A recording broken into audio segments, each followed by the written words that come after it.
Cool. All right. Hey, thank you so much for joining me. The movie is incredible. But I will say, I'm going to send you my therapy bill. But no. Will my health insurance cover it? Yeah. Can I claim you as dependent? Oh, there you go. No, it's great. It's one of those things like the scene where like she essentially kind of reunites with her husband. I don't think that's a spoiler. Yeah, like bawling like a baby. Thank you. Yeah, That so was great shoot. yeah, absolutely. So how did this project come about? So it came about from, I sort of had two different ideas that sort of came into the creation of this project. The first was I had an idea in my head for a long time of a gun that murders people in the past, but I never really knew what to do with that idea because I didn't want to do anything like, oh, let's kill baby Hitler and change the world. It just felt like too big and too trite at the same time. So I sort of had that idea and I sort of shoved it away. And then I'd become a dad. I had my son, and I started to realize how scary and uncertain the world was. All these little things like, how am I paying for my health insurance? I have a family I'm responsible for. How am I going to, pay rent next month? How do I protect them from all the weird things out there? And I was I suddenly found myself wrestling with this uncertainty. And I wanted to find a way, I think, to help process it through a film and through a story. And as I was trying to come up with that story and and a way to tell it, I remembered the gun that could murder people in the past. And maybe there's a way to use the idea of that gun or that machine to show like a person trying to protect their family or this idea of what their family should be, and get back to it. Yeah, and there's two things that I really like. There's a lot of things I really like about this movie, but just from a core concept, I love how it's like not unlimited, like it can only go so far. Like that to me, I think kind of grounds it in this reality. And two, I just love that it's a new spin on like the time travel like genre. Yeah, I really wanted to have like pretty straightforward rules. I didn't want it to feel like endless in what it could do. And I thought it was really important that the machine not be like, it's magic, but it's not it's not like so magical you can do anything with it. So like when I sat down to write the story, I came up with the rules for the machine that were like basically three. Like the machine can only kill. The changes are permanent. You can't unkill someone. And once you use the machine, you remember the timeline, the original timeline, not the new one you've created. And sort of those were sort of the centerpieces of what we were to do as we went through everything. Nice. And I've always thought of like sci-fi and horror, particularly just to be like genres that you can really explore these really interesting sort of like philosophical like ideas. If you had this machine, let's say it actually worked, first of all, would you use it? I don't think I would. I don't think I could kill someone. I mean, and I think it would scare me too much to use it. And like, I'd want to lock every single person I know in the room when I used it. Right. I'd be like, all right, you, it'd be like, we're all here. We're all going to be using it together. Yeah. And you should never do that. But, when I think about using it for me, it would be like, there's no, it would be like a much better, like, it would have to be like killing someone who affected the world in a way. Like, I don't have that personal tragedy right now that I'd want to use it for. I can't really say if I was in Sophie's point of view. If I was feeling what she was feeling and that grief and that loss, I might well use it. Yeah.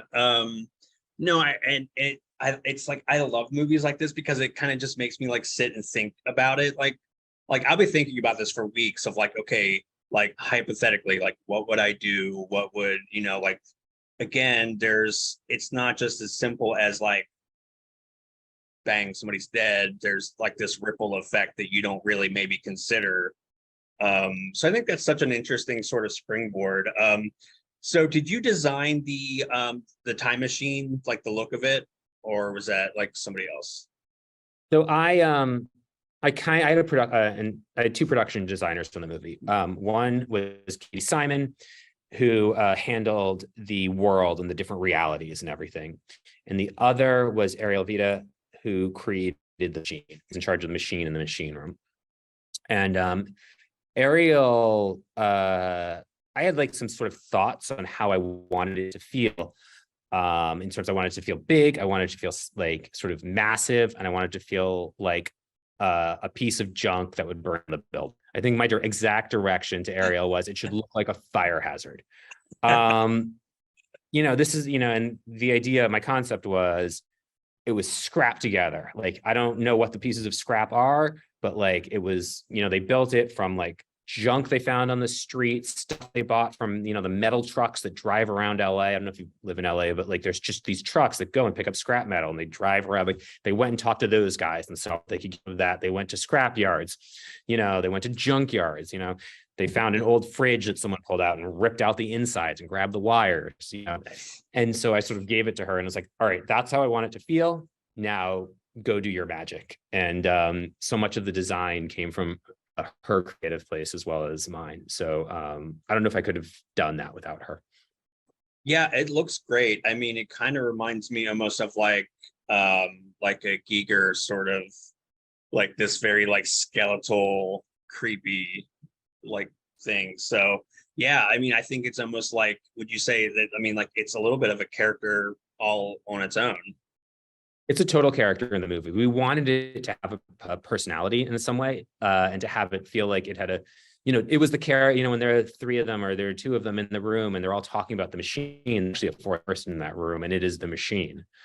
And we wanted to capture it like it's a character in the story, because it is. It should feel like its presence should always be there. Yeah.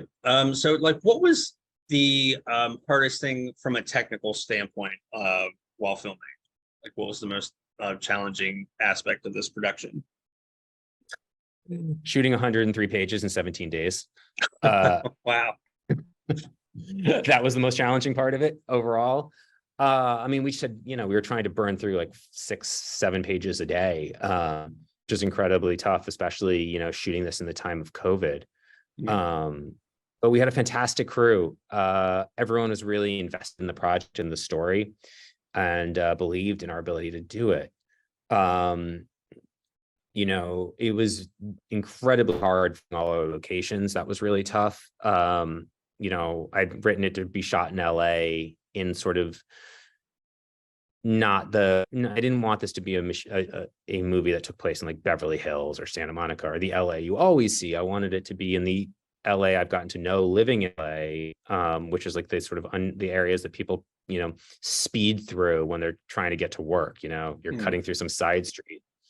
And we were trying to find a house and it was like impossible to find a house. They were like, they cost so much money. And then I was at my son's t-ball game and he was playing and I started talking to another kid on his team's parents and like, oh, we're going away for these weeks in July. And I was like, wait, what weeks in July?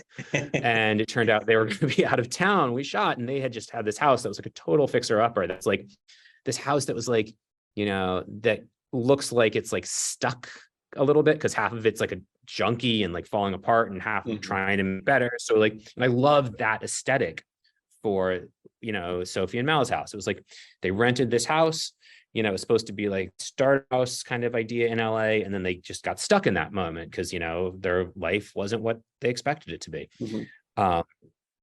And our friends said, yeah, sure, so we gave them, money to so they could fix it up once we left, and we shot there. And the crazy part about it was that we like shot around the corner from my house because of this. So we ended up filming in my neighborhood of El Sereno, just like, that reunion scene you mentioned is at the rec center where my son was playing t-ball, where my daughter goes on those jungle gyms. Like I'm there every day. My son is at camp there right now. That's my local rec center. The hills they're going on hikes on. It's like that's where we go on hikes in our neighborhood. The coffee shop where they visit later in the movie, that's like the coffee shop I sometimes go and work at. Like it became this very like cool vibe of like, this is where my experience of LA a little bit got built into the DNA of the movie. Nice. I mean, that definitely makes it like more personal. I mean, I think, creating anything is very personal, but yeah, that's awesome that you could actually like go to some like places that were very familiar. I'm sure that actually helped expedite maybe some of the shooting too, since you knew the location so well and everything. Yeah, it really helped to just know the areas, know the locations, know where the world was, like know how people could park or where they could go, and it also helped us that we were just like, we were in a neighborhood where like there's not a lot of filming. The neighbors were all really excited to have us there. I remember, in LA, when you shoot in a neighborhood, you have to go and knock on actually a neighbor's door and be like, hey, just so you know, we're filming. And the person who was doing that, it was like, so used to arguing with people, being like, oh God, people just fighting back. She got invited to like 5 different people's houses to come in and have a meal with them. Like, it was just such an inviting place to be, because people were just like, you're showing our neighborhood that doesn't really get shown in film a lot. Like, I remember we were shooting one scene, just a couple shots on a street, and someone walked up to me and goes, what are you doing? We're like, oh, we're shooting a movie. And they look at me and like, you're shooting a movie in El Sereno? Like, that was the craziest thing in the world, which was awesome. Nice. So I need to wrap, but I just wanted to really quick ask, do you have any other projects in the works? Anything you can talk about at this time? I have a project with that is like a sci-fi Western vibe that hopefully we'll be shooting in the not too distant future, that is set up with some independent producers. But otherwise it's kind of hard to talk about the future, given that the AMPTP has put writers and actors in a position where we can't work because they won't give us a fair contract. Yeah. It's sort of like, I'm so used to just asking people what their next project is, but now it's so uncertain. But I hope, yeah. But so this movie is having its premiere at Fantasia. It's incredible, and I just want to thank you so much for taking the time to talk to me about this. It's just great. Thank you so much for taking the time to talk to me about it. I love talking about this movie, so thank you so much. Yeah, absolutely.